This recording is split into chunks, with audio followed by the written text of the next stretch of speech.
Premieres వేస్తున్నారు. Second show నుంచి మొదలవుతాయి ప్రీమియర్స్, అంటే 9:30. సో ఆ 800 టికెట్ ప్రైస్ మీద మీ అభిప్రాయం ఏంటి? అది చాలా టూ మచ్ అండి. అది లైక్ ఎంత పెద్ద సినిమా అయినా కూడా కామన్ మ్యాన్ చూడటానికి టికెట్ ప్రైస్ అనేది ఒక లిమిట్లో పెట్టాలి. మరీ 800 అంటే ఇట్స్ టూ మచ్. అంటే జస్ట్ అది ప్రీమియర్స్కే, నెక్స్ట్ దాని తర్వాత నుంచి ఒక 500 వరకు ఉంటుందంట. ప్రీమియర్స్ అయినా లేకపోతే ఫస్ట్ 1 వీక్ అయినా చాలా ఎగ్జైట్మెంట్తో చూడాలని ఉంటుంది. ప్రీమియర్స్కి మీరు 800 అంటే ఫ్యాన్స్ వెళ్తారేమో, తర్వాత 500 అంటే ఒక మిడిల్ క్లాస్ ఫ్యామిలీ వెళ్ళడానికి చాలా కష్టం అవుతుంది. దాని మీద గవర్నమెంట్ అండ్ మూవీ వాళ్ళ లైక్ ప్రొడక్షన్ టీం కూడా కొంచెం చూడాలి. 500 వాళ్ళు పెద్ద బడ్జెట్ పెట్టి తీస్తారు, వాళ్ళ రెవెన్యూ రావాలి. That's matter of concern. But మరీ అంతకనం హైక్ చేస్తే it will not work out. In the long run అయితే రన్ అవ్వదు. ఒక 50 days ఆడటం కూడా కష్టం.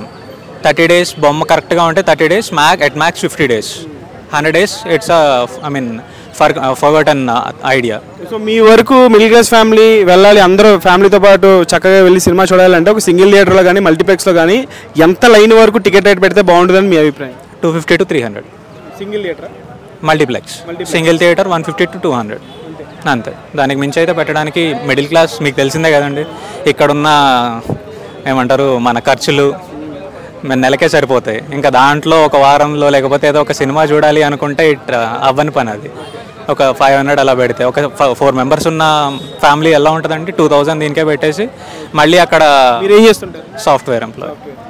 మళ్ళీ అక్కడ ఏంటి క్యాంటీన్లో కాస్ట్లు, ఒక వాటర్ బాటిల్ కొన్నా, సమోసా కొన్నా, పాప్కార్న్ కొన్నా, మళ్ళీ అదొక హెడేక్ బడ్జెట్. మొత్తం కలిపి ఒక 3-4 thousand ఇక్కడే అయిపోతున్నాయి. సో కొంచెం కంట్రోల్ చేయాలి గవర్నమెంట్ అండ్ మూవీ వాళ్ళు కూడా.